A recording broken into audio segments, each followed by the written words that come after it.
Beautiful. And if I want to just go click to the slides, there we go. Yeah, although it is very beautiful.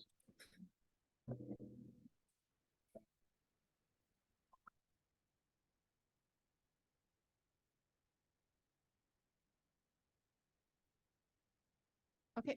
Great. Okay, so for those of you that joined me last time, I kind of talked more broadly about both strategy and tactics for college admissions.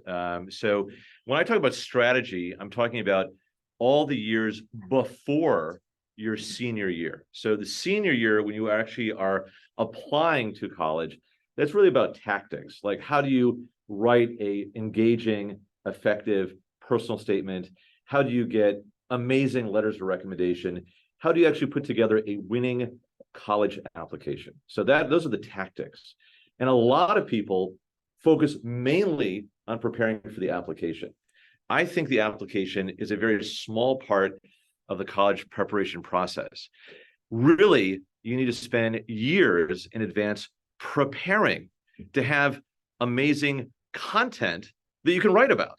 If you have done nothing interesting in your life, it is impossible to write an amazing set of essays and personal statements. So that is what I talked about in my first lecture, was the strategy and preparation for that. But that was at a kind of a broader level.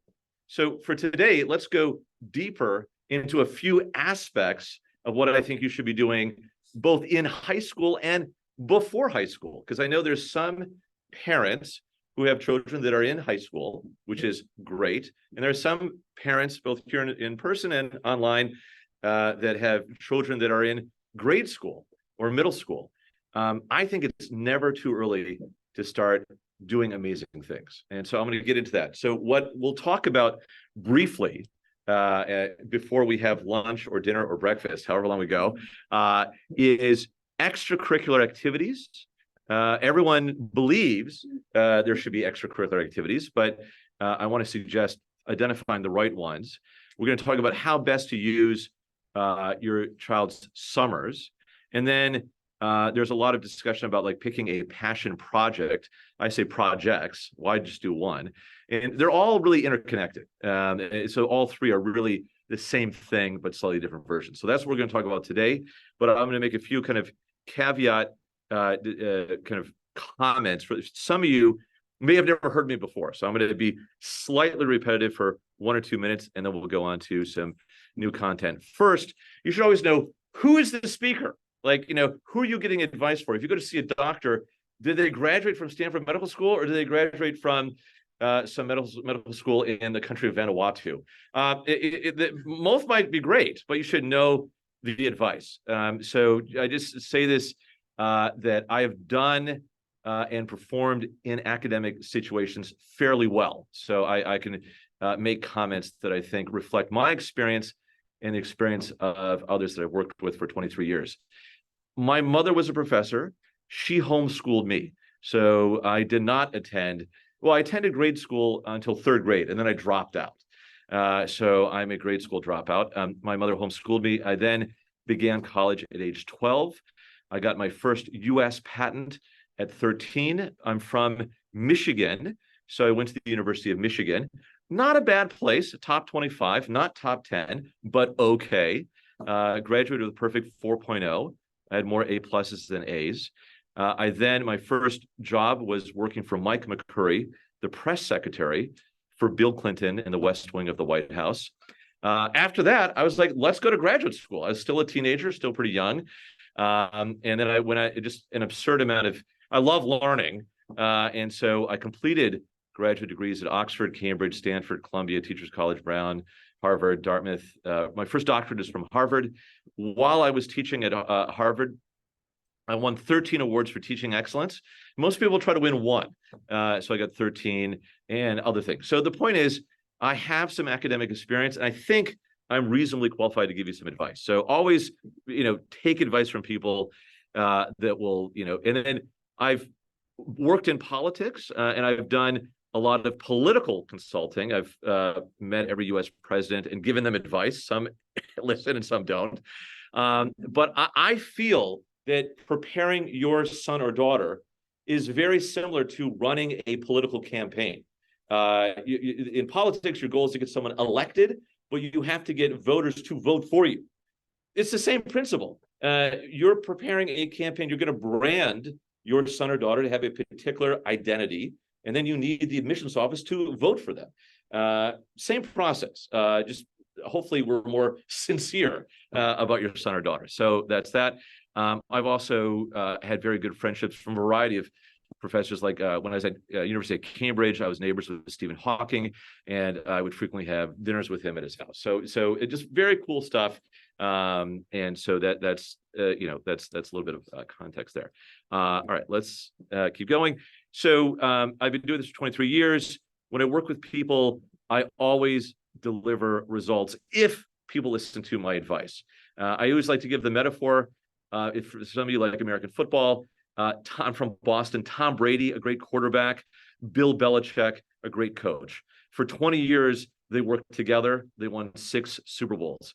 The coach, Bill Belichick, never threw the ball, but he gave advice to Tom Brady, and they won 6 Super Bowls. So if you have a good coach and a good player, and they work together, it can be very successful, but you have to have the right coach for the right player. What I asked last time in my presentation, and I always begin every presentation with this, is a fundamental question. The reason why I asked this question is because specifically to this audience, the reality is reverse discrimination still exists. Regardless of whether there's a recent Supreme Court decision that ended affirmative action formally, but the same people working at the admissions offices still work there. They are still going to have the same preferences. Harvard changed the essay questions this year. There's 5 essay questions instead of 1, but there's still going to be reverse discrimination specifically to your community. And that's just the reality. If people were admitted only based on merit to University of California, Berkeley, 88%, 87 or 88% of the applicants would be Asian Americans that were admitted and attending. The actual diversity at Berkeley is much less Asian Americans than 87%. So the point is, we are facing, unfortunately, the reality that you have to differentiate yourself and compete within a very highly effective subgroup of applicants. So that's the context. So the reason why I ask this question always is, what are at least 3 things that your son or daughter is truly unique about? How are they going to stand out compared specifically to other Asian or Asian American applicants who are extraordinarily high performers? It goes without saying, you have to have good grades. You have to have good test scores. Pretty much everyone that you're competing with will have an 800 in the math part of the SAT. If you have a 780, you're kind of a little behind. This, of course, is unfair. There are some folks that just like poetry and could care less about math. Unfortunately, you can't necessarily do that. Also, even though there's this supposed optional submission of test scores, that's clearly not true. That's clearly a misrepresentation, because if you have a 1600 on the SAT, are you honestly saying you're not going to submit that score? If you have a perfect 36 on the ACT, are you saying, oh, I'm not going to submit it? Of course you are. So when you go test optional and you don't submit your score, the admissions office assumes you have bad scores.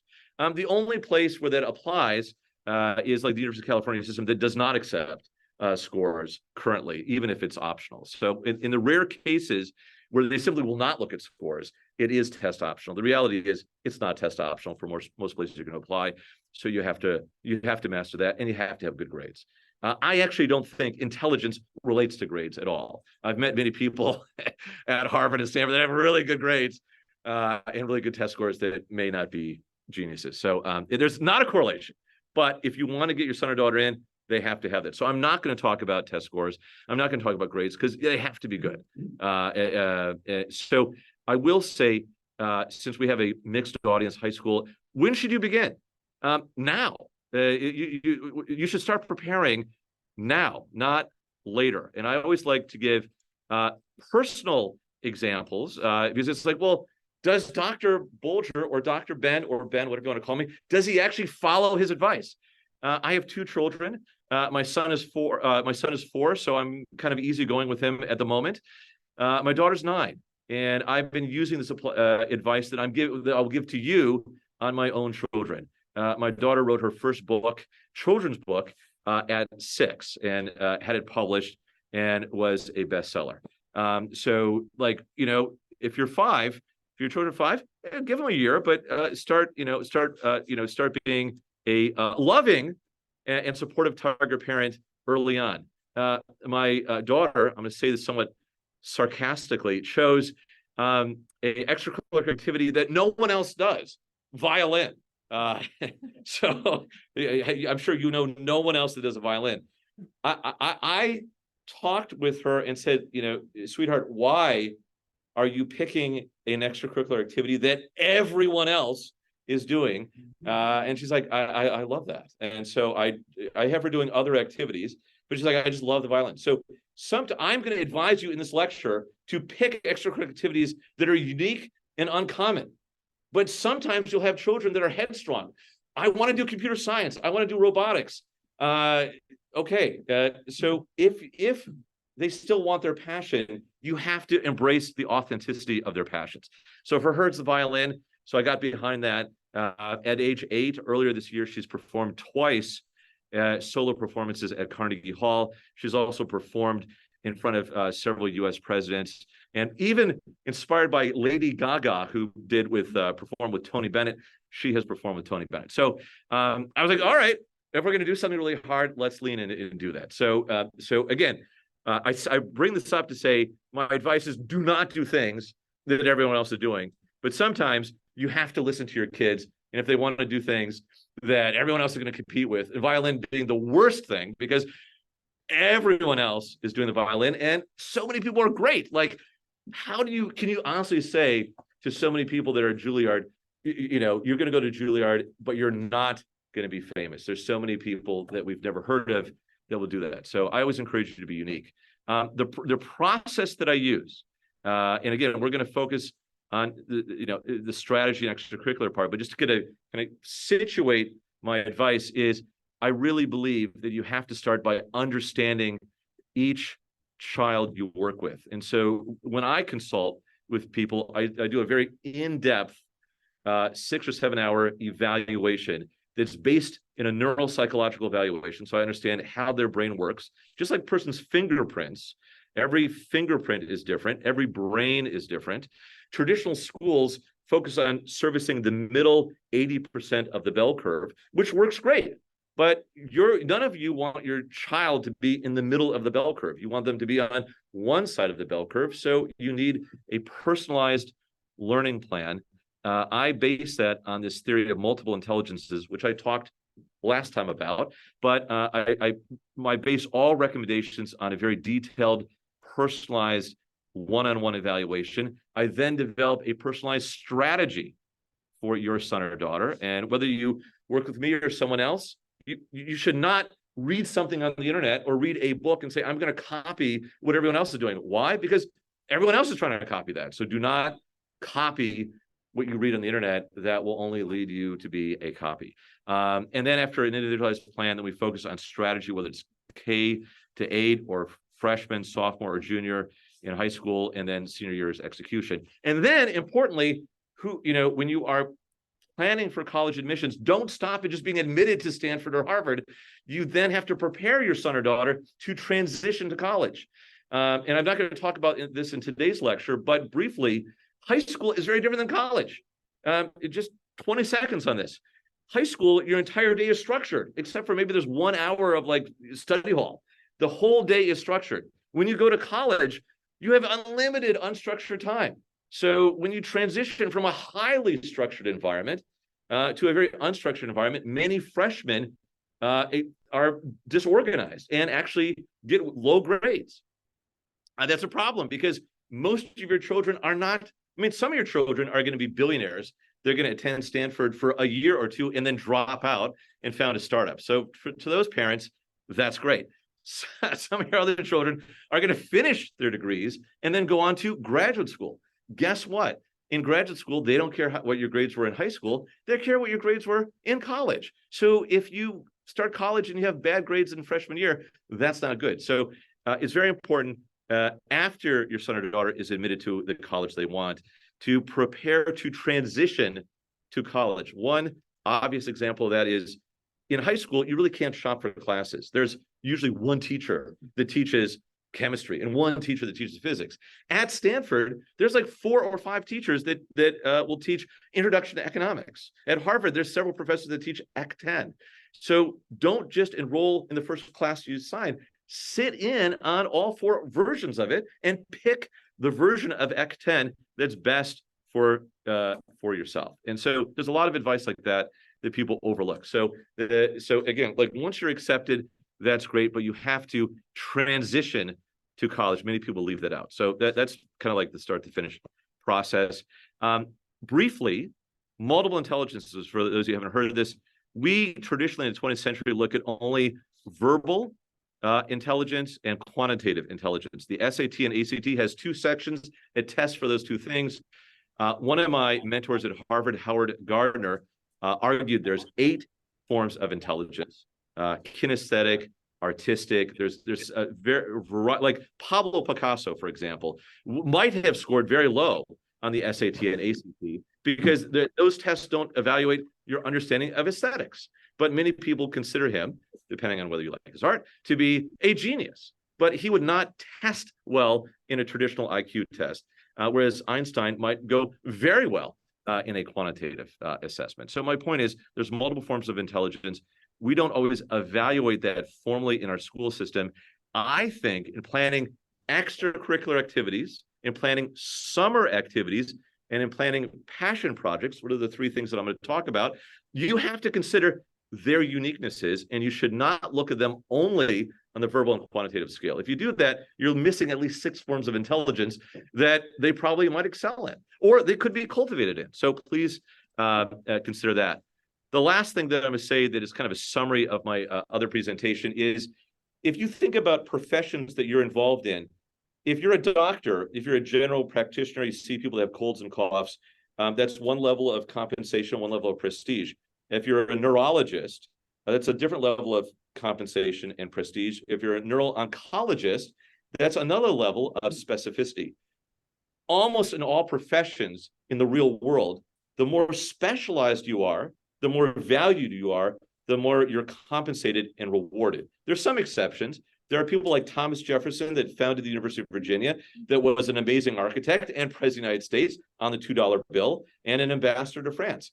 But rarely do we have, Leonardo da Vinci type people in the modern world. There's very few people that are Renaissance. Most of us, but if your son or daughter is a polymath that can do many different things, that's great. So there's always exceptions to everything I recommend. But in general, specialization is a good thing professionally. But in grade school and in middle school, and especially in high school, we encourage people to be well-rounded, which is partially correct. Your son or daughter has to get good grades in everything. So they need to be well-rounded enough to get good grades. They can't like blow off Shakespeare and say, well, I don't like Romeo and Juliet. I don't like Romeo and Juliet either. But if you're ultimately just well-rounded, you are not differentiating yourself. So you cannot do that. Your extracurricular activities need to follow this model of becoming very niche focused. And again, it's not just me saying this. If you look at people almost in any profession, when they entered college, when Jane Goodall entered the University of Cambridge, she already was very specialized. She went on to study primates and become a leader in, kind of archaeology and anthropology and in primate interactions. Whether it's Bill Clinton or Yo-Yo Ma or whoever, they already were highly specialized before beginning college. They were well-rounded a little bit, but they were highly, highly specialized. So this is not just me. This is me looking at many biographies of successful people and saying, if you want your son or daughter to be reasonably successful, start early. Okay, so here's what we're going to talk about. Extracurricular activities, summer, and passion projects. I think they all are basically the same thing. They're using different time periods. Extracurricular activities primarily is happening during the school year, but really should be year-round. You shouldn't stop your extracurricular activity when the school year stops, even though The clubs may stop, and you know, I would certainly recommend, and most of you probably already know this, that not only should your son or daughter be involved in a extracurricular club, but they should also form a 501c3 nonprofit. 10 years ago, no young child had a nonprofit organization. Today, everyone has that. So I'm not going to like give you that advice because I'm sure you've already had that advice. If you don't, you can simply go to LegalZoom or some equivalent and within an hour form paperwork to have your own 501c3. But it's an obvious easy win. But again, that's not going to differentiate you. So I'm not going to focus on that much. But the point is, you need to have an extracurricular activity that is kind of year-round in focus. We have this crazy education system in America that only goes for like 9 months because of the agricultural school calendar. Like back 200 years ago, people would take off the summer because they had to work on the farm. How many of your kids work on the farm in the summer, right? So, I mean, it's like, I actually grew up on a farm in Michigan, so it kind of applied to me, but your kids are not like tilling the soil in July. So it doesn't really make sense to take time off. How does the entire application process fit together? Let's unpack this. You have to have good grades. You have to have good test scores. We're not going to talk about that because you know that exists. At some point when you apply to college, you have to write unique personal statements. You have to write, every college will require 2 to 5 to 7 personal statements. Stanford is like 6, Harvard is like 5. Most people are like, all right, let me write something that's creative or interesting. No, you are writing an advertisement. You're writing a marketing brochure for your son or daughter. When Apple launches a new iPhone, I have their like, you know, what did they made a big deal about the 15 Pro that it's titanium. I don't know, do I really need a titanium version of the phone? But apparently somehow people said so, right? I think more substantively, the 14 Pro went from 12 megapixels to 48 megapixels. I'm a photographer. That's like a 4x improvement in their photography. I upgraded to the 14 Pro. The point is, every iPhone probably has 50 innovations. But if you look at their advertisements, if you look at their website, they may only highlight 4 major upgrades to each iPhone or each product, because you can't process 50, but you can process 3 or 4. And they want you to upgrade or switch from Samsung to their product. The same is true when you're writing a personal statement. You need to highlight 3 or 4 unique things about your son or daughter that will get the admissions officer to pick them. I don't believe you start that as a senior. I think you start that years and years in advance.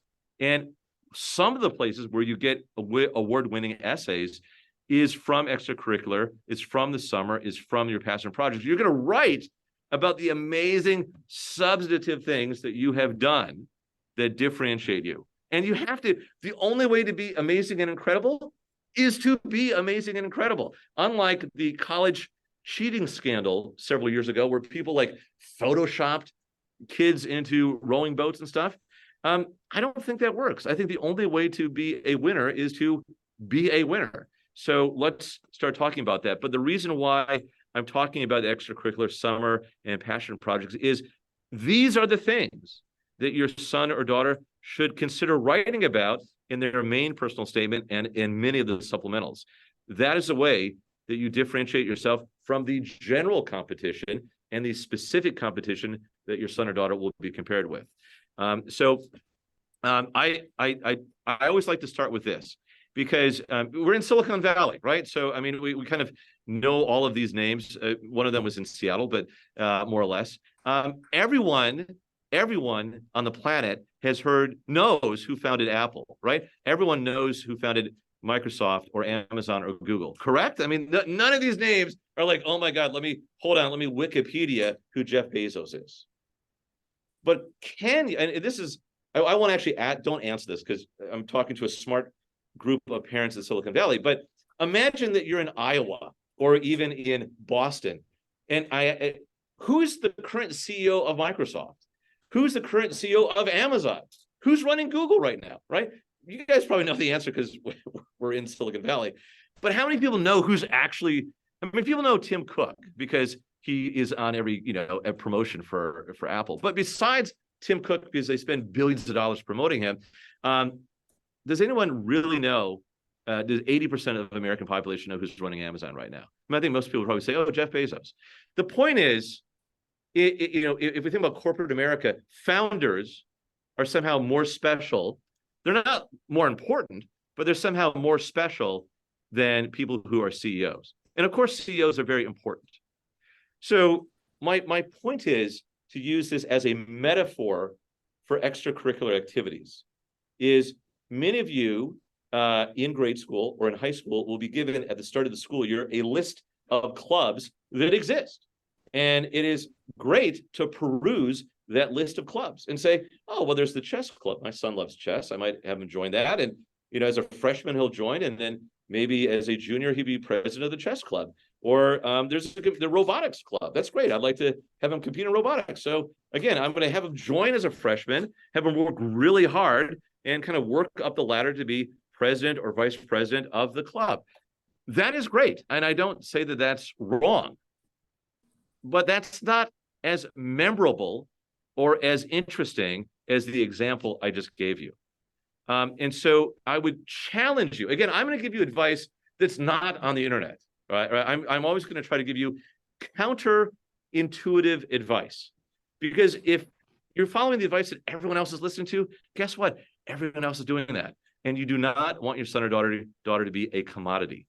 You don't want them to be an apple in the grocery store. Like, how many of you care the type of apple that you buy, the fruit, right? It's just an apple is an apple. Maybe you're like, I want a red apple or a green apple.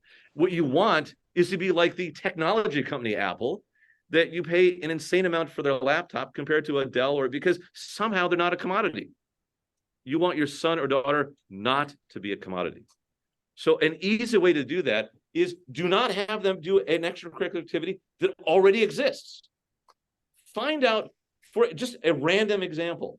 Let's say that your son or daughter loves chess. They love computer science, and they somehow love poetry. That's awesome.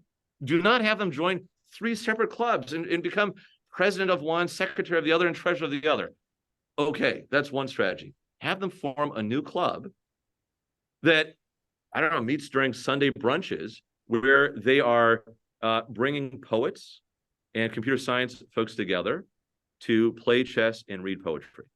That is an interesting club that college admissions officers will be like, wow, you're creating an interesting culture. You're bringing people that are interested in literature together with people that are interested in technology to play chess, which I believe is another language. Just like Python is another language, just like learning how to play the violin, music is another language, chess is a language. I'm always interested. I always ask people, like, how many moves ahead can your son or daughter think about? Like, ideally, you want to get to think 32 moves ahead if you can.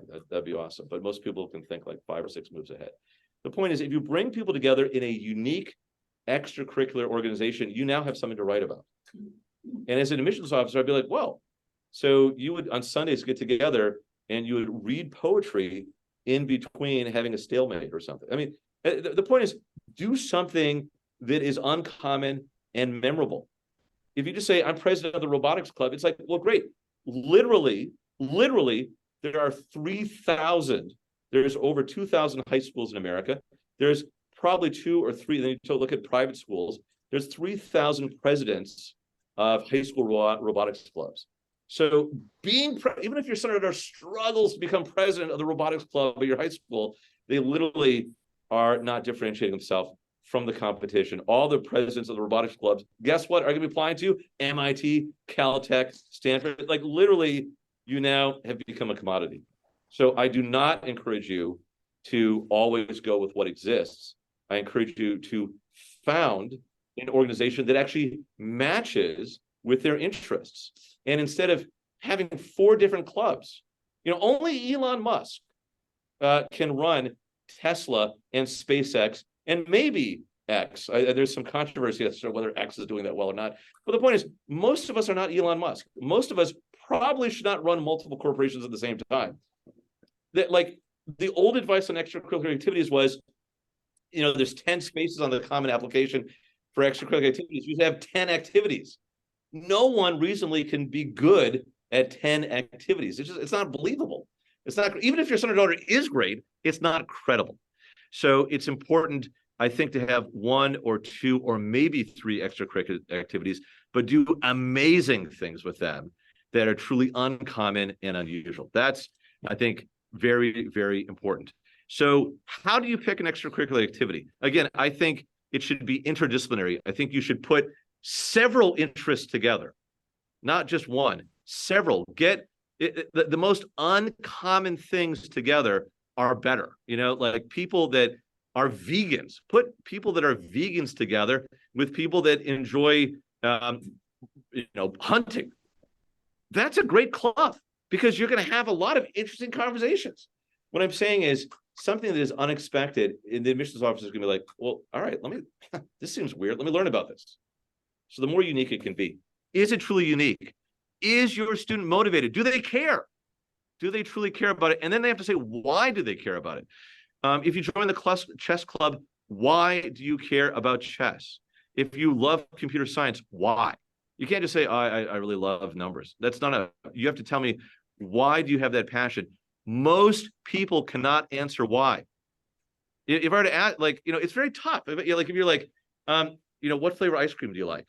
And you say, well, I like chocolate. And I say, why? Well, I just like it. That's not a great answer, but it's tough. Like as you're driving home, think about that. Why do I we are very bad at understanding why we like the things we do. We were very good at finding and pursuing the things we like. We were very bad at explaining why we like the things we do. Like, why do you like, and I mean, like, why do you like classical music over loud rock music? Well, it's more soothing. We still give bad answers. When you apply to college, you have to not only tell people what you have been doing, which everyone is great at. So many great college applications are, here's what I've done. I've done these 10 activities in high school that are all amazing. That's great. But we never learn why. Why did you want to do that? An obvious example is if your grandmother died of type 2 diabetes and you now want to become an epidemiologist because you want to understand how to come up with better insulin for diabetes, that's a great explanation. But we don't always have a dramatic answer like, my father died of a heart attack. That's why I want to become a cardiologist or develop new mechanical heart, right? That's great. If you could have a neat answer like that, that would be amazing. Because then it's like, okay, I totally get your passion. And why is it important? Because so many people burn out. So many people are not successful. But if your grandfather died of a heart attack, I believe that you're going to spend 12 hours a day in the lab trying to find a new mechanical heart or a biosynthetic heart. I believe that you'll be driven by that passion. If you watch your mother die of breast cancer, you're going to be like, you know what? I'm going to develop a way to find better detection of tumors early on. That's credibility. If I understand why you care and you're driven, I will bet on you. And again, in Silicon Valley, how many venture capitalists invest in the idea or invest in the founder? I would say a lot of times it's the passion of the founder because the actual business proposal might change. But they're like, I have a passion for this. And it's like, all right, you're driven. You're going to do that. Let's do the same thing here. But you have to explain why they have a passion for this. So that's very, very important. And I think most people miss that. So no matter what, if your son or daughter wants to be like president of the robotics club, fine. But sit them down and explain to me why you're driven to do this. Why do you want to do this so much, right? And so I think that's a thing we overlook. Another thing that I will say with love, because burst people's bubbles about this type of stuff, is there are some things that you do that are a complete waste of time, and we all waste our time. If you look at your day, we honestly all waste our time doing certain things. Your son or daughter may love playing video games. That is a waste of time. There's no defense of doing that. And I mean, sometimes we do, but you got to just say, look, there's 24 hours in a day. And I mean, some of you want your kids to be very happy and you don't want to be a tiger mom or tiger father. That's great. Some of you are like extreme tiger parents. I think that's great. You have to decide how much happiness do you want your child to have. But you do have to audit what they're doing at present and say, look, whether you like playing, Minecraft or whatever, like even if you're the best person at that, no one knows who you are. You're wasting your time. Like when I was a kid, Rubik's Cubes were a big thing, and there were some people that could solve them very quickly. I don't know anyone who is the master at, the only person I know that's famous associated with the Rubik's Cube is Mr. Rubik, who invented it. So you want to invent things. You don't want to waste your time doing things that other people did. So, I mean, I do think as parents, you have to be unpopular sometimes. And you got to say, look, all right, if you want to play video games, maybe an hour or whatever. But, I think most of you should throw away your TVs. It's like there's really nothing that you need to watch a TV. So you should share that story of that kid. Yes, I am going to get that in the passion project. Thank you very much. I will get to that. So one extracurricular activity that I encourage all of your kids to consider doing is doing debate or public speaking or something like that. Unless you are a professional mime, which is the people that don't speak, that kind of like wear the face paint, you gotta talk to people, right? No one reads your 30-page report that you send to corporate America. They listen to the presentation and they decide in the first 5 minutes of the presentation whether they're going to support or not. This is a skill. No, it is not acceptable. It's not acceptable to say, I'm nervous. I don't like to speak in front of the public. Unfortunately, that's not acceptable. You can't go to college and say, hey, professor, I'm really nervous. I don't like to take tests. They're going to be like, well, tough. You got to take a test. But in high school and in grade school and in college, we don't teach public speaking. The best part of my education I got at Oxford and Cambridge is I spent a lot of time at the Oxford Union and the Cambridge Union learning how to debate. It is a skill that I encourage all of you. You don't have to win at it. But I think giving your son or daughter, especially girls, the confidence to speak in front of an audience and then respond and then have to deal with a counter argument. That's a great skill. So no matter what profession they're going to do, I encourage you to do a little public speaking. I mean, if they're not into it, have them do a little bit, but you got to be able to speak with confidence. I think it's especially important to girls in the audience because we're still a sexist society. Whether we like it or not, when a woman speaks assertively, we have all kinds of things we think about it. So you got to master that skill. So I think that's a great extracurricular. All right. So I'm going to give you a lot of non-answers. You might say, Dr. Ben, what are the 3 best extracurricular activities I should have my son or daughter do? I'm not telling you because I'm specifically saying they don't exist. You need to come up with them, and if you really can't, then look at the list of, 50 things of clubs that already exist. But I really want you to challenge your kids to think like founders and not just like CEOs. I mean, if your son or daughter ends up like a CEO, that's great. Like, that's not a bad thing. But I really want them to be more differentiated. So as a mental exercise, I want them to think like a founder. Okay, so I'm not giving you an answer on what extracurricular activities. I want you to think about it. I want you to come up with things that don't exist. That's my advice for extracurricular activities. Okay, that's part 1. We're now going to go on to part 2 and talk about summers. So yeah, I just basically said all that. So let's think about summers. Summer, look, there's a big thing about mental health. And I think some of that is true. Some of that is a little bit of BS. We do need to have, your children need to be happy. They are not running a short race. They are running a lifelong marathon. You cannot have them burn out. So they should do something fun in the summer. Children need to be happy. So I'm very tough with people and I encourage them to push themselves beyond their limits, but you have to be happy. And if you think about any accomplished, successful person that you admire, they take joy in what they do. Again, I love Tom Brady. I'm from Boston, or like to use a basketball example from the Bay, like Steph Curry, right? He's a big basketball player.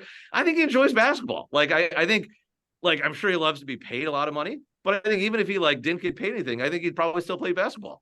Tiger Woods, I think, enjoys golf. Like I'm sure he enjoys being a billionaire, but he also enjoys golf. So the point is, you have to enjoy what you do. And it's very important in school. We sometimes give too many assignments and we take the joy of learning out of the learning process. In the summer, we need to replenish that joy. So whatever they're doing, it should be, good stuff, but it should be filled with joy. And so that's one of the first criteria. So, summer is a great time to go to summer school programs. And there's some at Harvard, there's some at Stanford, there's some at Columbia. They're all over the place. But a mistake that some parents do is they rush to enroll their kids in a college level summer program, college level professors teaching high school or middle school. There's even some programs for grade school.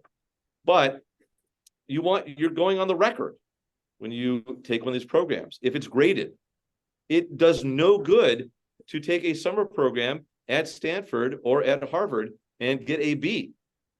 I mean, I love B's. My name is Benjamin Bradley Bolger. I love B's. I'm a big fan of B's. But only in my name, not a grade. If you get a B and you're young, it's like, wow, that's really great. But from a college perspective, you've documented that your son or daughter is average in the subject. So the only time you want them on the record is if you know they can get an A, maybe an A minus, but really an A.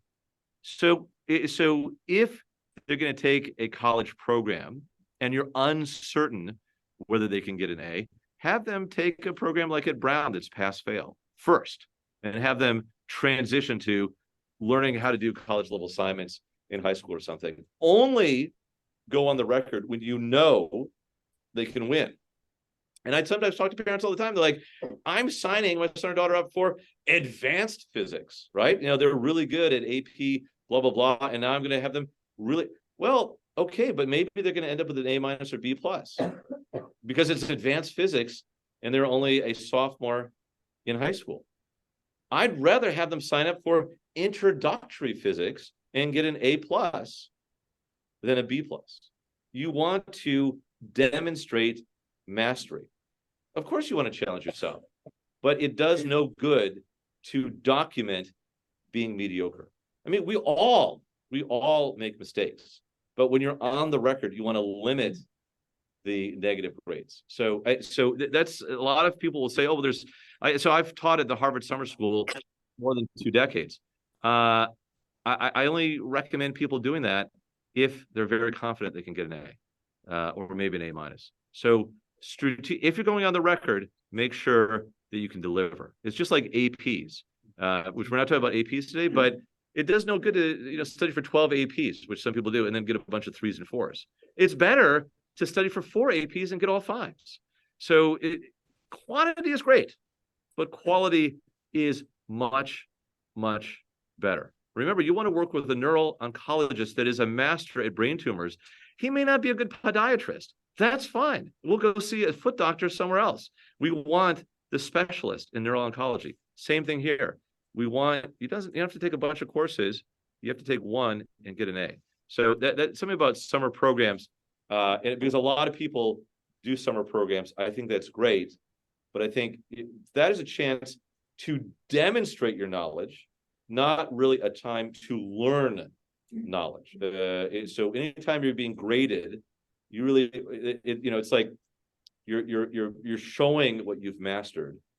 Unfortunately, and the reality is there's 2 ways to look at summer and extracurricular and passion projects. One is you should learn. It's very important to learn. The other is you want to create evidence that you can submit for college admissions. And the evidence has to be that you're a master of something. So you only want to document the things that you're very good at. But learning involves failure.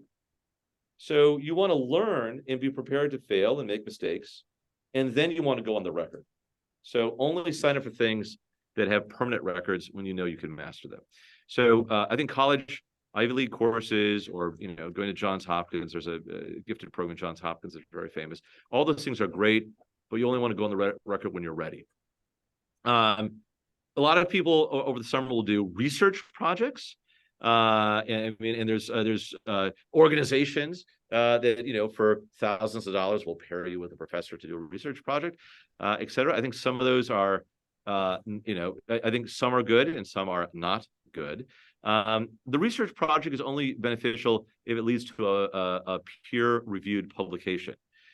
You need to look very specifically at that. There's a lot of journals. They're just like online journals that are random, that are not prestigious, that are not peer-reviewed.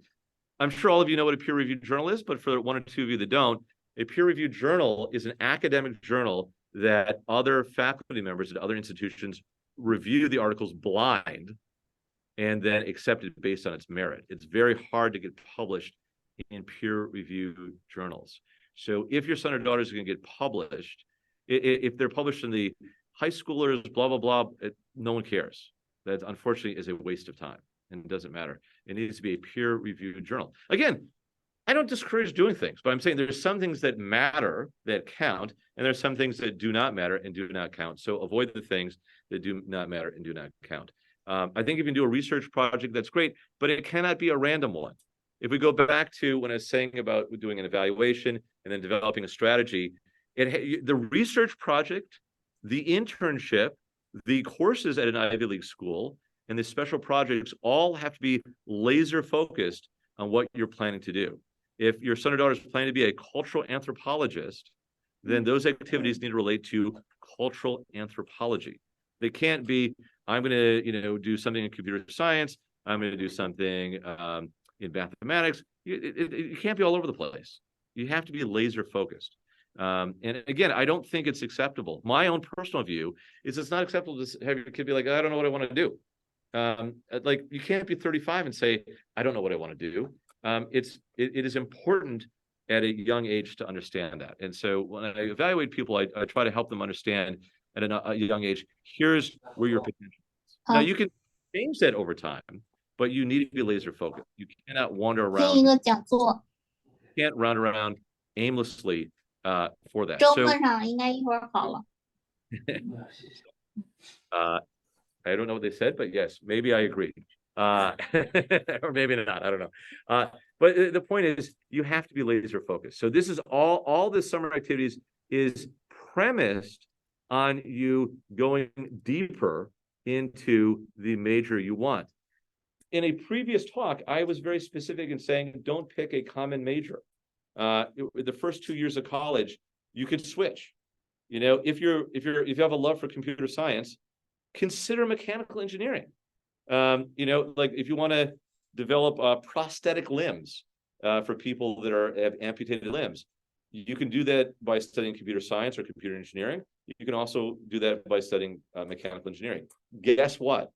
It's 3 or literally 4 times easier to get into MIT if you want to study mechanical engineering than if you propose to major in computer science. Why make your life harder? Again, I think you should be authentic. Don't, propose a major that you don't care about. But you can find several majors that you're sympathetic to, and some are much easier than others. So let's pick a major that is authentic, but is less popular. In some cases that can happen, some cases that can't. And every year I help people that last year I helped this young lady who was Chinese and wanted to go to MIT and wanted to do computer science. I'm like, for the love of God, can we not? I mean, this is like literally, it's harder to do that than win a Rhodes Scholarship. And she's like, no, I only am computer science. I'm like, this is impossible. She's like, that's who I am. It's like, okay, fine. So we got her into MIT, but it was incredible. I lost a lot of sleep doing that. Let's pick majors that you're not competing with the toughest. Let's try to optimize your options. And if there literally aren't any others, fine. If you're pre-med, you have to study, biology, okay, fine. But let's find some alternatives. So all of these things need to fit into this. I think travel, all of you vacation at some point. I think travel is another opportunity to be intentional with developing good personal statements. We need to be world travelers. And so when you visit Florence, Italy on your vacation, go and see where the Medici family lived and understand a little bit about how Machiavelli ended up writing about, a war of all against all and so forth, and understand Machiavelli's philosophy. So when you visit Florence, there's a chance to study briefly for for a day, Machiavelli. Learn how to make the things you do for fun an educational experience, because these are things that we overlook in writing about good extracurricular activities and good applications. You want to show that learning is 360 degrees. It's 365 days a year. You're constantly learning. People forget this. They're so focused on formal opportunities during the summer, they overlook informal opportunities. I think travel, especially after COVID, when many of us haven't traveled for as long as we want to do, is a great time. But build that in. Build an opportunity to be mentored by a specialist in an odd country. If there's something unique about Latin or Greek, Greek is a great example. If you're going to visit Athens and before you go to the islands, go to Thessaloniki and have your son or daughter take 3 days of Greek in Greece, right? I mean, they can carry that over with private lessons back here, but that's great. That's a great thing to write about.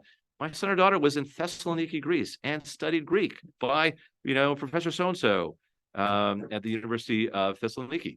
That's great. And that could be a 3-day thing, but it can be very powerful, and you can organize that independently. So you don't have to rely on formally organized things. You need to think outside of the box. All right. So again, but if you are going to do formal stuff, research projects, they have to be with real professors. They can't be like adjuncts or lecturers. They need to be with real professors at universities. Look at their, if they're tenured professors or if they're like kind of add-on lecturers and so forth. You have to be very discerning, because if we are going to apply to a elitist place, you actually have to look at the specific type of elitism and master that.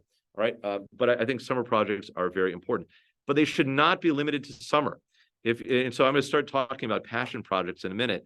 When we talk about special summer projects, they shouldn't stop at the summer. They should be year-round. They should be multi-year projects. They should not be, I'm going to do one project this summer, a separate project. They should be, ongoing projects that are truly impressive. So instead of doing 5 or 6 small projects, which are all bite-sized, how many of you, when you go trick-or-treating, right? I mean, marketers are great. They give you small candy bars that are called fun-sized candy bars. What's fun? A big candy bar. That's really fun, right? So in the same way, don't do small little candy bars worth of projects. Do big-sized candy bars. Do large projects that have impressive results. One thing that I would say is, when you're going to do a special project, find a mentor who's qualified to mentor you. These are some silly examples. I love Star Wars, and so I always give this example. I aspire to be Yoda. That's my goal in life. It's to be the little green guy. I want to give advice to Luke Skywalker, right? And by the way, Luke Skywalker does not follow Yoda's advice in the second film, Empire Strikes Back. He goes off too early and confronts Darth Vader. And what does he do? He loses his arm and he almost falls to his death. So as a mentor, sometimes the people you mentor, your mentee, don't follow your advice. But eventually he becomes a Jedi Knight, right? The point is, if you're going to work on a so-called passion project, or a project that you will write about in your application, that you'll start in the summer, you'll continue for more than a year, you should have somebody who's an expert. I don't know if you ever watched The Karate Kid, but this guy this kid that wanted to learn karate studied with Mr. Miyagi. He really understood. He was qualified to give advice. I don't know anything about Harry Potter. I've watched one movie, which I think I fell asleep on, but Dumbledore or mentored Harry Potter, I think. The point is, find the right mentor, and you have to have good chemistry. You have to, so that's one of the things that's important. So let me give you some examples of passion projects that I think are impressive. These are examples from, I'm very big into confidentiality. So normally there's a few people I've worked with that I can share that, I've mentored Amanda Gorman, who's the very famous poet who gave the inaugural poet address for President Biden when he was elected, a young African-American girl who's a poet. I mentored her, but most people I work with, they want confidentiality. So I'm not going to give you the names of these people, but I'll show you the things that they did. I value confidentiality a lot. But so I was working. And I'm going to give you a little bit of the backstory of how we got to these projects, because you don't just come up with these projects. You have to base it on their authentic selves. So I was working with a student, Chinese American male, who loved mathematics. Again, very rare, right? Very rare category. I was like, all right. And he'd won a bunch of math competitions. I mean, all really great, right? But nothing that really stood out. Like, all these things are amazing. They're truly incredible. But unfortunately, there's literally thousands of other people that have the same impressive, amazing accomplishments. And so first you have to say, like, let's celebrate what you've accomplished. It's truly amazing. But unfortunately, it's not enough. That's the reality. Okay. So, but let's think about what connects with your passion that is unusual. And going back to the kind of 8 forms of multiple intelligence, one of the things that was unique about him is he was a very visual thinker. Some people that are mathematically focused are not visual thinkers, but he's a very visual person. He could literally see mathematical operations. He could visualize it. When he solved an equation, he didn't have to write it out. He could just visually do it in his mind and then write out the answer. And that's pretty rare. And it's a special gift. So I was like, okay, great. So how can we kind of, focus on that? And so I started thinking about that. And again, when I was a kid, Rubik's cubes were like a big thing. And I'm sure like some of you are old enough to remember these like little cubes that, you'd switch. I still think they're kind of amazing. And so I gave him a Rubik's cube. I was like, what do you think of this? Is this, I mixed it up and I said, can you just visually, before you start spinning it, can you solve it? And he could solve it, and he could just visually solve it in his brain and then just execute it. I was like, that's really cool. So I was like, there's something there. I think there's something there, but I don't, the Rubik's Cube has already been invented. So one thing is, I'm great at tracking people down, and I'm also great at twisting people's arms. And so, so I was like, last I'd heard about Mr. Rubik was like in the 1980s. So I'm like, I Googled, is Mr. Rubik alive? And it's like, yes. And he lives out in Eastern Europe. He occasionally comes to America, rarely. And I was like, well, let's track him down. And so I ended up going to Hungary, and I ended up going, a great excuse to travel and track down Mr. Rubik, which I was like, that's cool. Like I like, of all the cool things, like meeting him was like really awesome. Like as a kid, I was like, wow. So I met him, and I was like, look, would you consider mentoring this one student I'm working with? And he's like, no. And I kind of asked him several more times. He's like, okay, maybe. So, and then, maybe to me it's a yes.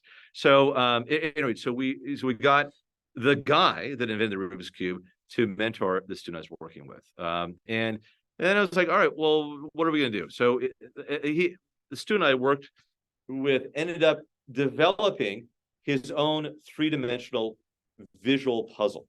Very different than Rubik's Cube, but he developed it and was able to get a patent on that. And it's based on his mathematical thinking. So again, he'd won 4 or 5 blue ribbon mathematics tournaments, which is great, but not very unique. But this was great because this kid is a mathematician, not necessarily an entrepreneur or a business person, but inadvertently, we discovered another passion. And so he got a patent. He had a small run of his puzzles produced. I think it was like 500 or 600, not a lot, but enough to actually list on Amazon and then advertise and market and sell. And, he made a few dollars. Like, did he become super wealthy? No, but I think he made a few $1,000s. And again, it's a great story of going through the process of commercializing something. So that was incredibly interesting. He was able to write a story about meeting a mentor that taught him how to think differently, how to mathematically think in a different way, how to commercialize something and get a patent. He got into the school that he wanted to because of this. This was a legitimately interesting passion project that I thought was cool, and I know admissions officers read and were like, wow, this is really cool. Now, I didn't be like, well, I kind of forced the relationship between the two of them, and we kind of said, look, but once he got the introduction, then this student took over. But this is an example of a passion project that worked and is meaningful. And it started with math, but then it ended up with kind of a story of entrepreneurship. And again, and I say this with love, there's a lot of math nerds that all they're good at is math, and that's one-dimensional. But if you could be a math nerd and just show that you have some entrepreneurial spirit, that's pretty interesting. That's more than being typical. So that's an example of a successful passion project. I'm going to give you two more, and then we'll kind of wind up and do Q&A. I hope I'm more or less kind of on time. So, you know, my daughter is, you know, part Chinese, half Chinese, and so I'm very sympathetic. This is a landmine, by the way. So I'm going to like, well, what are you talking about? We'll get into this landmine story in a second. You know, I love China. I think it's very important. I think Chinese culture is very important. But guess what? There's 1.5 billion people in China who are Chinese, and there's even more outside in the Chinese Asian diaspora. So anytime we can diversify ourselves and make ourselves slightly more unique, I'm not saying run away from Chinese culture, celebrate it when you can, but if there's more opportunities to be even more unique, embrace those. So I work with another client who is primarily Chinese, and I was like, well, that's great. And she did this 23andMe type, you know, thing. And I was like, you know, we talked about her great-grandparents and her great-great-grandparents. Turns out one of her great-grandparents was from Cambodia. And I was like, well, that's pretty interesting. And as some of you know, Cambodia is a country of 12 million people, which is slightly smaller than China. And so if you talk about your Cambodian ancestry, that is, you know, a different type of diversity. And so I was like, well, okay, maybe there's something there, and maybe not. Like, but let's just think about that. She was interested in human rights, and I was like, okay, well, actually, there's something there.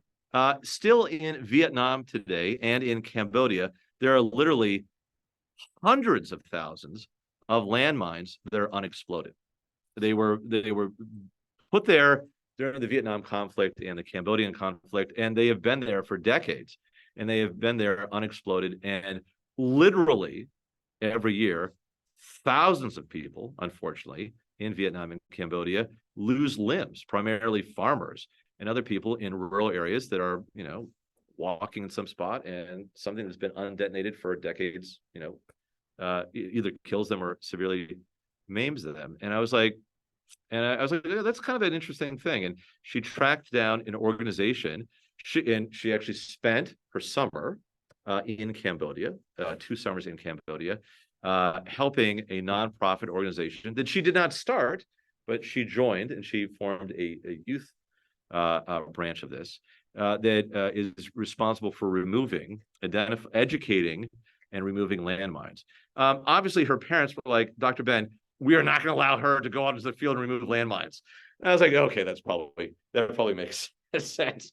But she was involved in education. She was very involved in educating rural villagers on the dangers of landmines, which is very helpful, very important, and specifically children. Did she save any lives? I don't know. But did she certainly prevent injuries? She did. And when we talk about human rights, it's a very vague concept. I mean, who's it?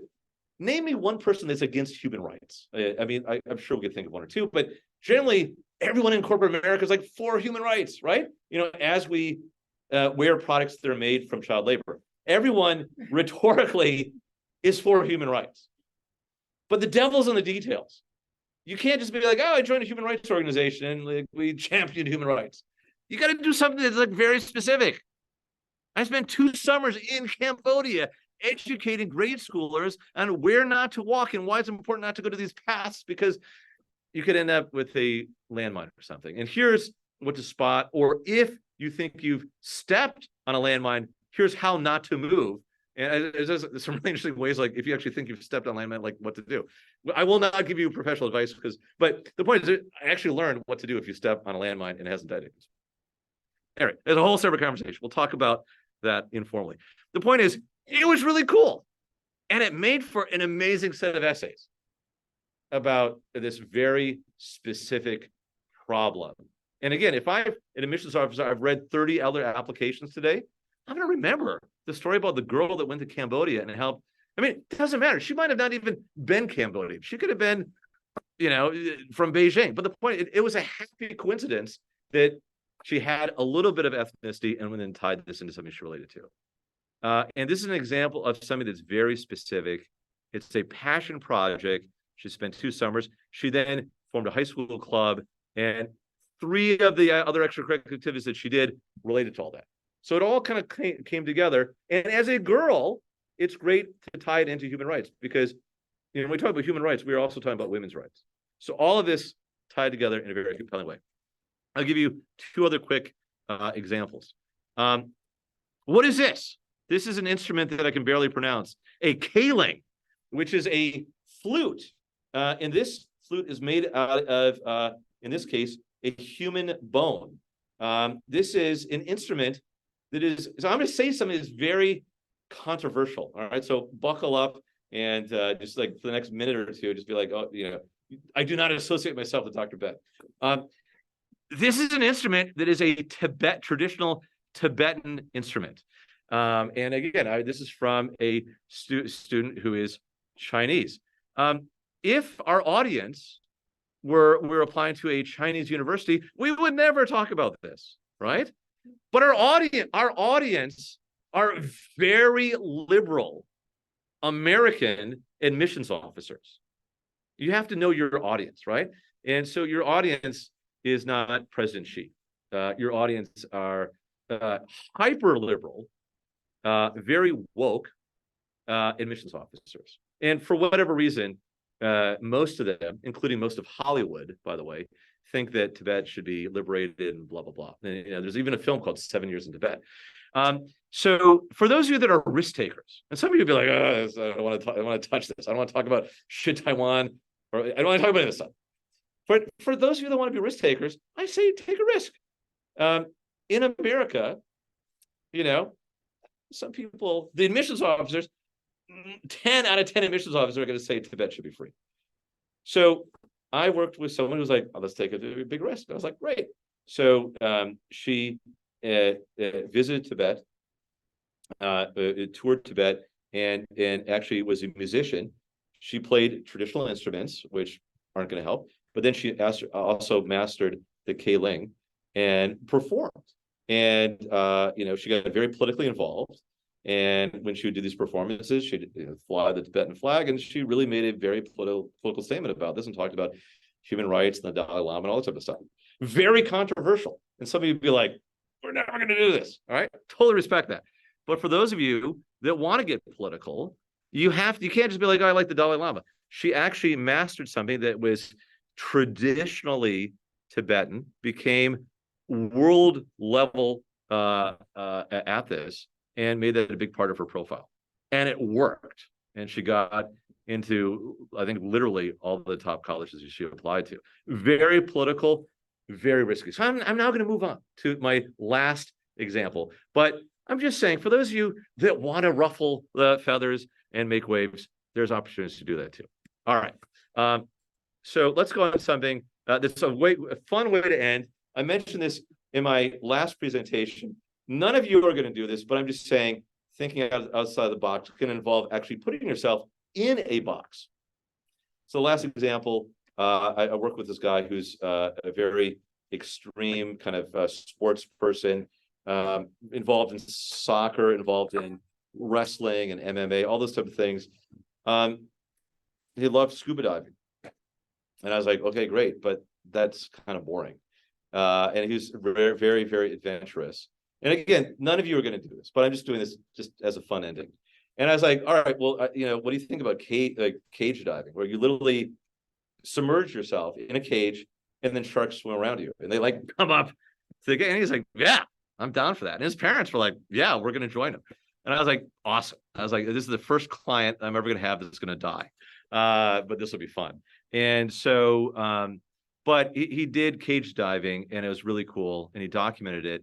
He also, in a more serious way, he went scuba diving in Australia around the Great Barrier Reef, and looked at the great ecological disaster that is happening to our oceans and how the Great Barrier Reef is literally disappearing.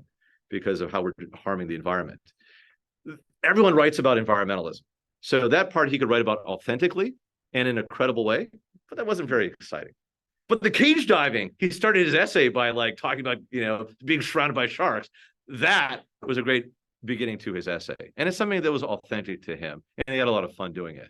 And so his passion project was really marine ecology. But that's kind of boring. Very important, but kind of boring. But climbing into a cage with a shark and doing it in multiple places was really cool. So my point is, you have to find a hook to show. I mean, most of our lives, 95% of our lives are boring. That's why reality shows require a lot of editing, because we live ordinary lives. But you have to curate, just like Instagram or all these things. You only post the really interesting photos. You have to have a few moments and this is an extreme, which I don't recommend, but you have to have a few moments that are interesting to write about. You have to grab your audience and captivate them. And this is an example. Again, I'm giving you extreme examples. I personally think the Rubik's Cube example is probably more appropriate for most of you.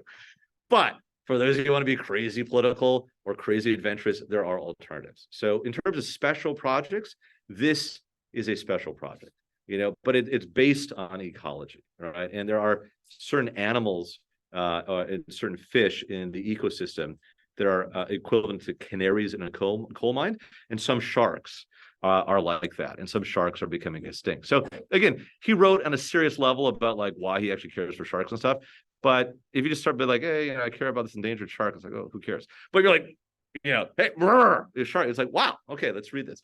So my point is, you have to be somewhat theatrical. All right. So all those things tie into writing good personal statements. Why should you have good extracurricular activities? Why should you have good summer activities? Why should you have good passion projects? Because all of those things, you then have stuff to write about. All of these people, do you think how much easier was it for them to write good personal statements? They didn't just have to like make up some contrived thing. They could legitimately write about stuff that was interesting, and they sincerely got into great places. So that's what works. As I said in the last talk, you don't have to be Batman. You don't have to be, this is like a minute of wrap up here. You do not have to be Superman. You don't have to be perfect. You're going to be competing against people that can fly, literally are the Man of Steel, that have laser beams. Your son or daughter does not have to be perfect. I want them to be more like Batman, just an ordinary guy with a suit, but he's far more interesting. Why is he far more interesting? Because he has this great backstory. Batman, both his parents were killed. He grew up as an orphan. He had this motivation to want to capture villains. And Hollywood has made far more movies about Batman than Superman because he's a more interesting character. Colleges admit people, not because they're perfect, but because they're three-dimensional and they're interesting. It's far more easy for your son or daughter to become Batman than they are to be Superman. You don't have to fly. You have to be interesting. And I think all of the things we've discussed today, I hope you will agree, are interesting. And these are all doable things. Can't learn how to fly. I can't teach you how to fly. No one can. But can I learn how, help you learn how to be more interesting in a sincere way? Yes. So all of these things are connected. And this is an example of that middle part of strategy implementation. But you shouldn't just randomly pick extracurricular activities. They should all be glued together. They should all be very interconnected. So those are my thoughts on extracurricular activities. And again, some of you afterwards are going to be like, but what are the extracurricular activities that I encourage you to do? And I'm going to decline very politely to say, here are the 3 things that you should do. You have to talk with your son or daughter and say, what do you really enjoy? And then how can we mash them together? And let me just end by saying the most successful things are ideas that we reuse. I mentioned Star Wars. George Lucas read the work of Joseph Campbell, this famous philosopher, and literally recycled a Greek drama into Star Wars. West Side Story. Steven Spielberg made a film called West Side Story recently. It is the retelling of Romeo and Juliet. Most things that we do are a derivative of something that's already been done, but it's turned. You can't repeat it. You have to make it your own. Romeo and Juliet, slightly boring. A story about the Jets and the Sharks in Manhattan, a little more interesting. And so Steven Spielberg made that film. Your son or daughter needs to think about, how do we take something and twist it into our own? Thanks very much. Let's have some questions. Thank you. Wow, that's very nice. Yeah. Thank you, Brandon. Yeah. I appreciate it. So what are, and I'm sure we'll have some questions from the folks online and here. And so, yeah. Thank you. It's really very happy.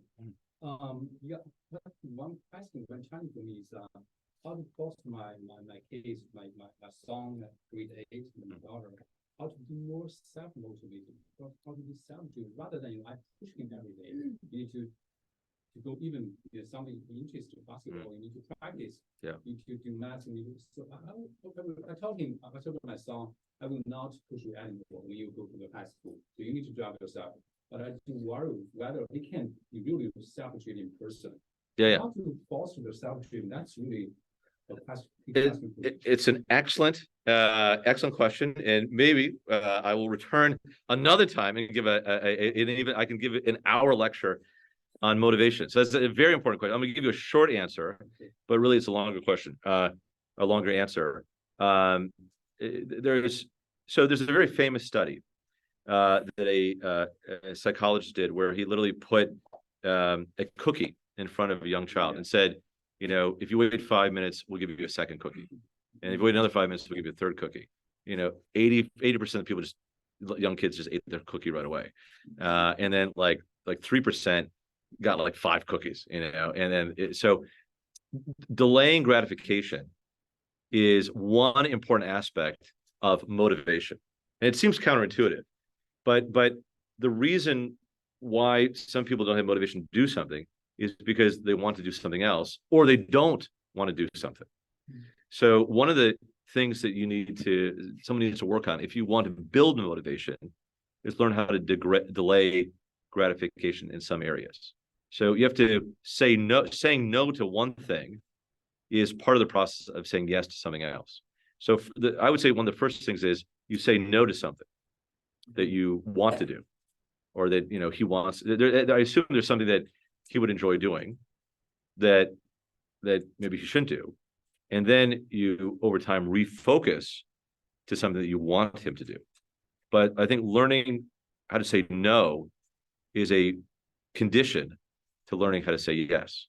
So does that kind of make sense? You mean ask himself to say no? Or Yeah. I say no.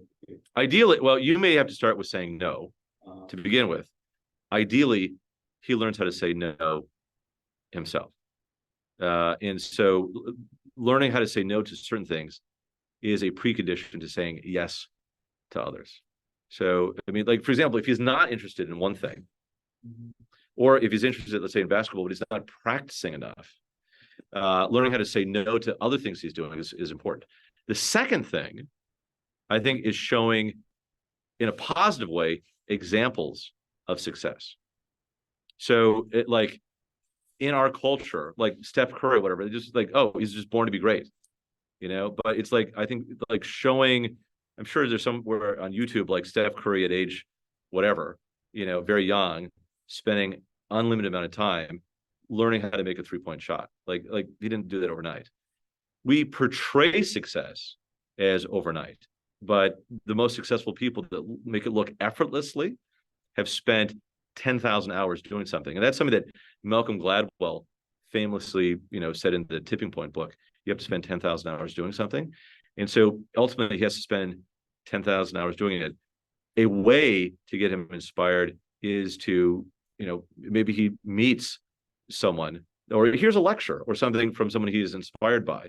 And then if he's like, okay, this is real. I met Steph Curry or whatever. And, he's like, hey, dude, I had to spend 10,000 hours before I made my first 3-point shot or whatever.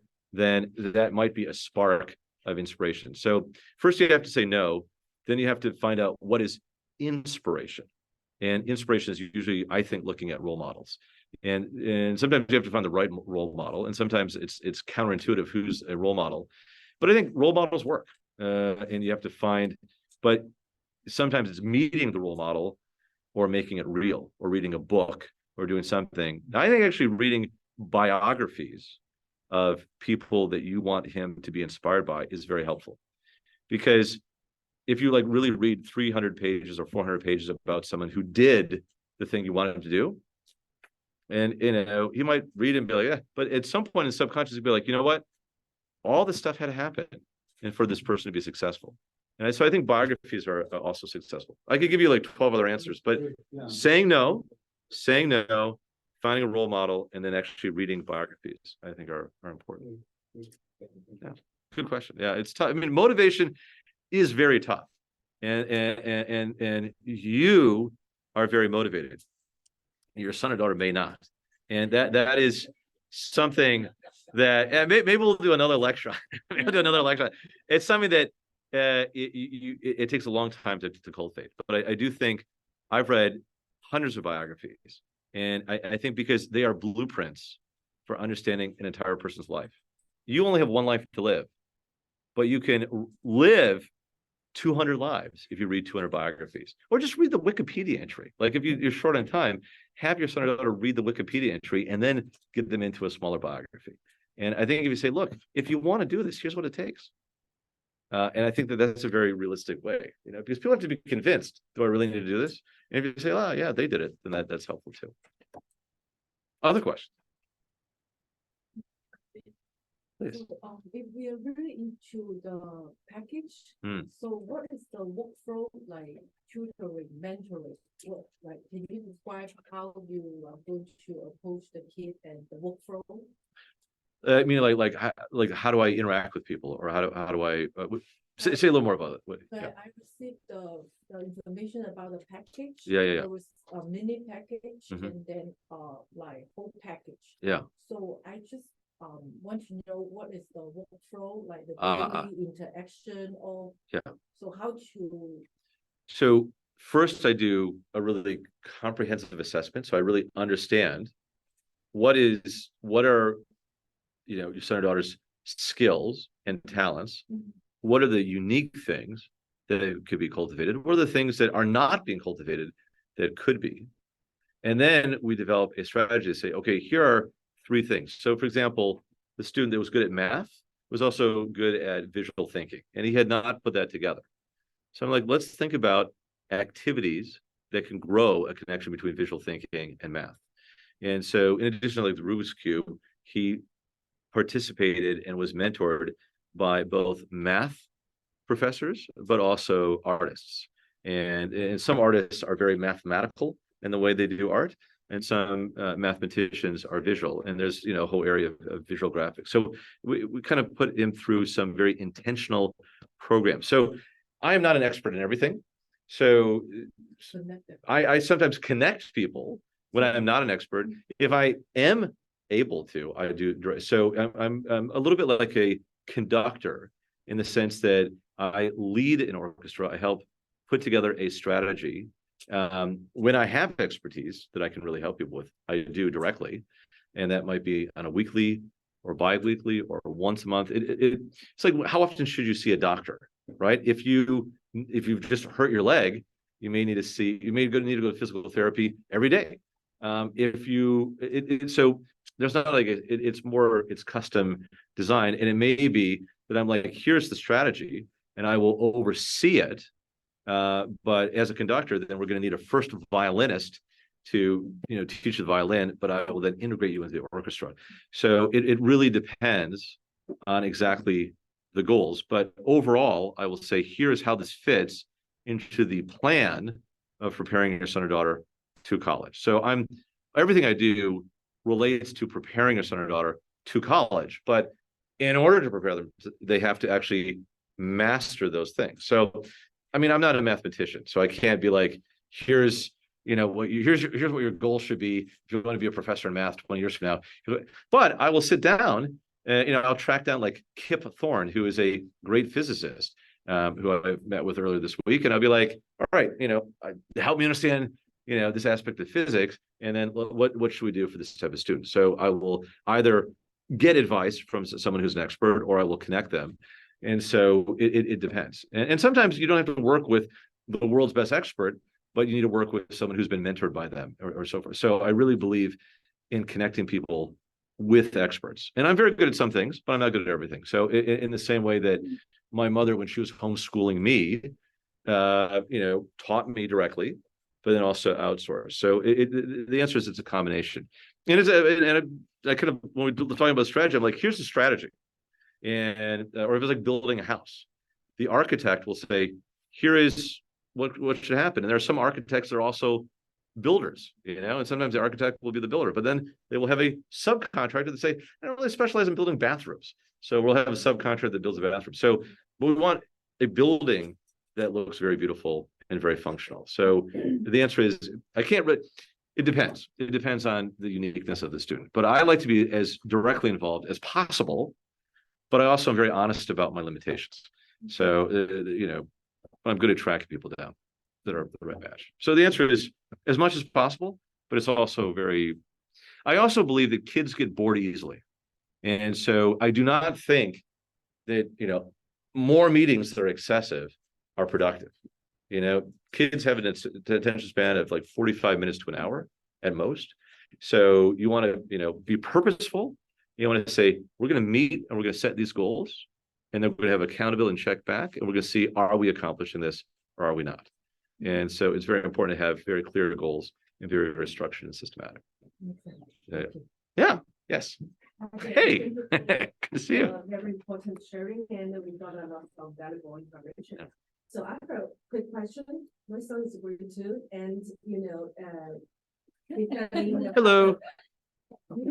he's studying the public school at the Escondido, so grade 2, and every day after school, just to finish the school at 2 o'clock or even 1 o'clock. It's very early. Yeah. So my struggle is that after school, I need to do giving some sports, or I need to send him to go to the Mandarin school to study the Mandarin, because the learning Mandarin for him is also important. Yes. So he just can speak Mandarin, but cannot read, write, something like that. So I'm a little bit struggle. What's your opinion?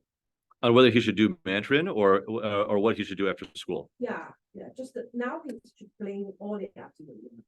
Do some sports, playing with the courtyard friends. Yeah. So I think you have to be very realistic about sports. What sports can he master and excel in, and what sports he's going to do for fun? So, I mean, I just like a silly example. If, let's say, I were talking to parents that are both like 5'1", fairly short, and you're like, I have someone who's in second grade and he wants to, love basketball. It's like the odds that he grows to be very tall, he's not going to be Yao Ming. And so, but if he's like, look, I'm going to be, my son is going to be 4'11", but he wants to do basketball for fun. That's great. But he's not going to be recruited to Stanford for that activity. So there are some things that we should do for fun, because we need to have a balanced life and we want our children to be happy. But then we have to say realistically, he's not going to be recruited for this, and he's not going to win any championships necessarily in this. So it is equivalent to playing video games. It's fun to do, but it's not necessarily going to differentiate himself. Whereas, let's say, your son had a passion for squash, which is a very East Coast thing. A lot of Ivy League schools love squash. Not as many people in California play squash. It's like, all right, I think he has a really unique, kind of backhand that would work great for squash. Then I'd be like, go all in on that, because that could be a recruitment opportunity, right? Or lacrosse, which is a very narrow sport that is recruited heavily in the Ivy League. So, but if it's just for fun, then children have to have fun, right? I think mastering Mandarin is not going to differentiate himself from a lot of people, but I think it's good to speak with I don't know if your grandparents. I think it's a good thing to do. So some of those things are good to do just because we want our kids to be great kids, but it may not, either of those things may not be enough to really differentiate him. So it might, if he masters an unusual dialect, like for example, in India, there's, Gujarati, they're very popular, and there's dialects that only 100,000 people speak. If he masters that, that's really interesting, right? If he masters some kind of Mongolian dialect that is very unusual, that could be kind of cool. But so what I'm saying is, I think when you're very young, the most important thing in second grade is to cultivate creativity and really a passion for just being a motivation to play and come up with new ideas. And I mean, like, I think sometimes the best thing is like, for example, I use another Star Wars silly example, but like, you know, when I buy my kids action figures, like I love Star Wars, so I can force them to like Star Wars. So I buy the action figures, right? But instead of just being like, okay, go and play, smash, I'll be like, okay, so today, I mean, I know this sounds silly, but I'm literally going to answer this. I'll be like, okay, so we're going to spend like an hour playing Star Wars. Tell me an idea for the scenario. Like, you know, so is Princess Leia going to like be captured here, and we're going to try to like, I forced my 4-year-old son to give me like a narrative of how he's going to play for the next hour, and then he's going to enact that in like a movie script. But it's like, I'm not going to have him like ramming toys together. I'd be like, okay, so you got this TIE fighter here and the X-Wing here. Like, so is it going to run out of fuel? Or like, tell me, and he kind of gives me an overview, and then he spends an hour kind of playing it out. And it's like, so he's learning the art of storytelling when instead of just like crashing planes together, he's actually, so I guess what I'm saying is, like, there's a Montessori perspective on the play is very important. That's a big cornerstone of Montessori. I think when you're in second grade, playing is very important, but it should be teaching him like, okay, learn how to tell narrative stories. And so in a very simple way, you could be like, look, there's several typologies. One is a tragedy. So maybe, you know, this time we play, all the good people, like, you know, they kind of, their planes like run out of fuel. And there's a happy story, you know, or there's like, you know, maybe Luke and Han Solo or what. So what I'm saying is, I think there's ways to structure that. I know I'm not answering your question about like, should he play a sport or should he, but I'm saying is maybe neither. I mean, you know, maybe learn some Mandarin, that's great, but that's not going to differentiate him. And if he's not doing a sport that's really unique, it might just be for fun. And I mean, and one last way of non-answering that is my mother forced me to do ballet for 9 years.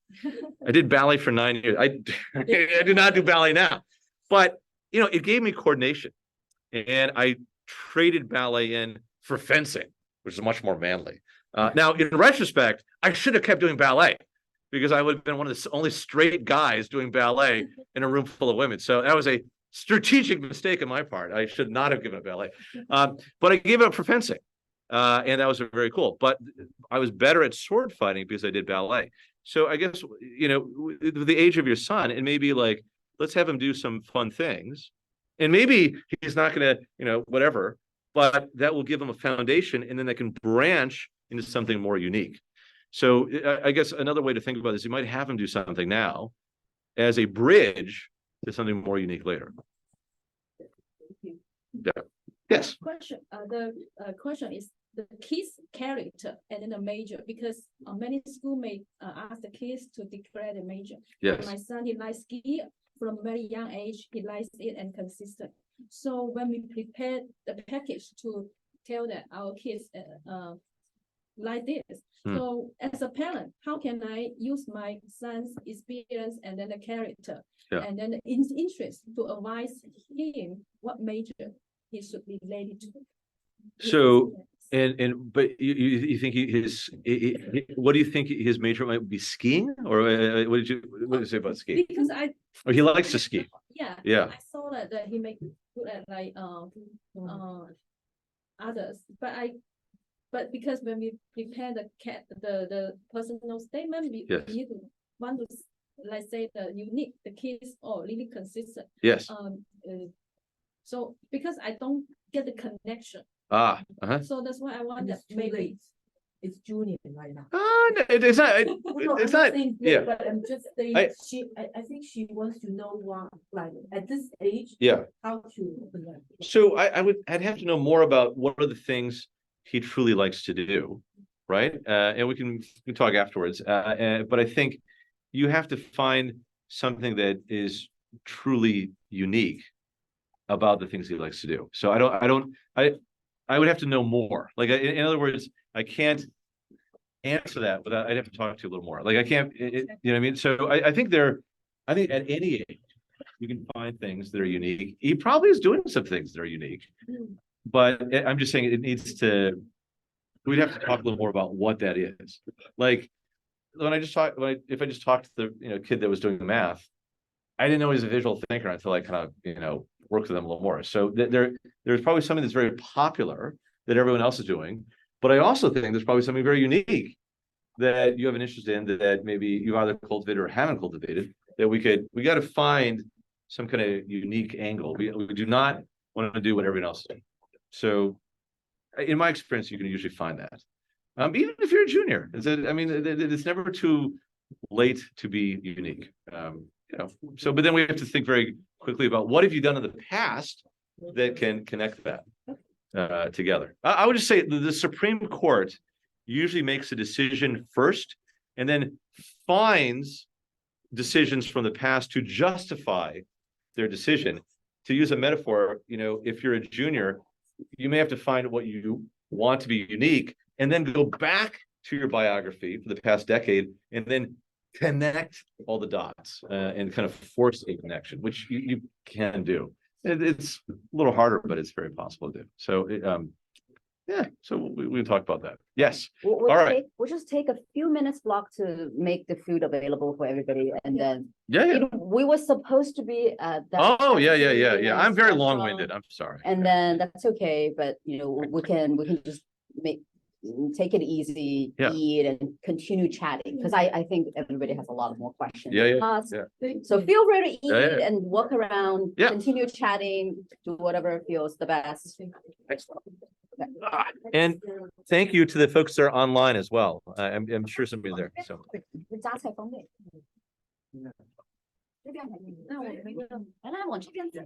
Yeah. Thank you so much, everyone. So that would be the talk for us today.